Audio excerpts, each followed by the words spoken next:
जय श्री कृष्णा दोस्तों, एन के क्रिएशन चैनल में आपका स्वागत है। और आज हम चर्चा करेंगे साल के पहले सूर्य ग्रहण के बारे में और साथ में ही जानेंगे ग्रहण को लेकर वैज्ञानिक और धार्मिक मत क्या है। तो दोस्तों बिना किसी देरी के वीडियो चालू करते हैं। 10 जून 2021 को ज्येष्ठ मास की अमावस्या तिथि को साल का पहला सूर्य ग्रहण दिखाई देगा। दोस्तों हमारे देश भारत में यह आंशिक रूप में दिखाई देगा, लेकिन कनाडा, ग्रीनलैंड और रूस में यह पूर्ण सूर्य ग्रहण के रूप में दिखाई देगा। ग्रहण का समय रहेगा 10 जून गुरुवार दोपहर 1:42 से शाम 6:42 तक। दोस्तों इस दिन खास बात यह है कि अमावस्या के दिन शनि जयंती भी है और शनि सूर्य के प्रभाव के कारण बकरी चाल में है। इसलिए शनि जयंती के दिन सूर्य ग्रहण लगना जातकों के लिए आकस्मिक बदलावों के संकेत लेकर आना है। दोस्तों ग्रहण के समय हमें विशेष सावधानी रखना चाहिए, खासकर गर्भवती महिलाओं को, क्योंकि ग्रहण के समय सूर्य से हानिकारक किरणें निकलती हैं जिनका असर सीधे गर्भ में होता है। इसलिए गर्भवती महिलाओं को सूतक लगने से ही घर के अंदर रहना चाहिए। अब आइए जानते हैं ग्रहण को लेकर विज्ञान क्या कहती है।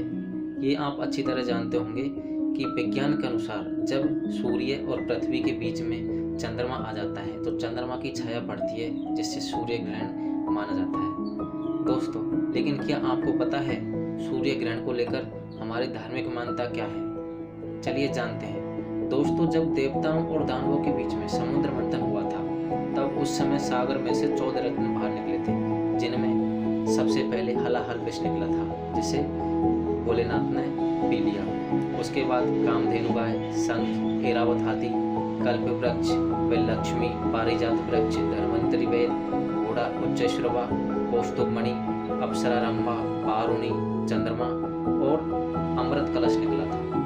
दोस्तों अमृत को कलश को लेकर देवता और दानवों के बीच में संघर्ष होने लग गया। जब कोई हल नहीं निकला तो सभी देवता भगवान विष्णु के पास प्रार्थना करने लगे, तो भगवान विष्णु ने मोहिनी रूप धारण किया।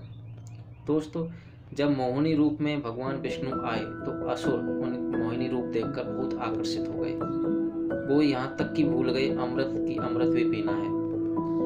भगवान विष्णु ने देवताओं की अलग लाइन लगवाई, असुरों की अलग लाइन लगवाई। जैसे ही मोहिनी रूप की आकर्षित हुए तभी भगवान ने चुपके से देवताओं को पंक्ति में अमृत बांटना शुरू कर दिया। लेकिन उसी समय एक दैत्य को इस बात का पता चल गया और वो चुपके से देवताओं की पंक्ति में आकर बैठ गया।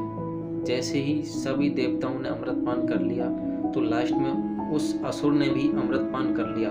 तभी सूर्य और चंद्रमा की दृष्टि उस असुर पर पड़ी, तो सूर्य और चंद्रमा ने भगवान विष्णु को उस असुर के बारे में बताया कि प्रभु अनर्थ हो गया, इस असुर ने तो अमृतपान कर लिया। उसी समय भगवान श्री विष्णु ने अपने सुदर्शन चक्र से उस असुर की गर्दन काट दी। लेकिन दोस्तों तब तक वो अमृत उसके गले में पहुंच चुका था, इसलिए वो भी अमर हो गया। बाद में उसके सिर को राहु और उसके धड़ को केतु के रूप में जाना जाता है। दोस्तों वो नवग्रहों के रूप में मान्य हो गए, लेकिन ऐसा माना जाता है कि उसी दिन से राहु और केतु के सूर्य और चंद्रमा दुश्मन हो गए। इसलिए जब ग्रहण पड़ता है तो हमारे धार्मिक मानता है कि राहु सूर्य और चंद्रमा को ग्रसने के लिए आता है। दोस्तों कैसी लगी हमारी जानकारी? और दोस्तों अगर हमारा वीडियो पसंद आया हो तो प्लीज़ लाइक और शेयर ज़रूर करना और हमारे चैनल को सब्सक्राइब कर देना, जिससे मैं आपके सामने और नई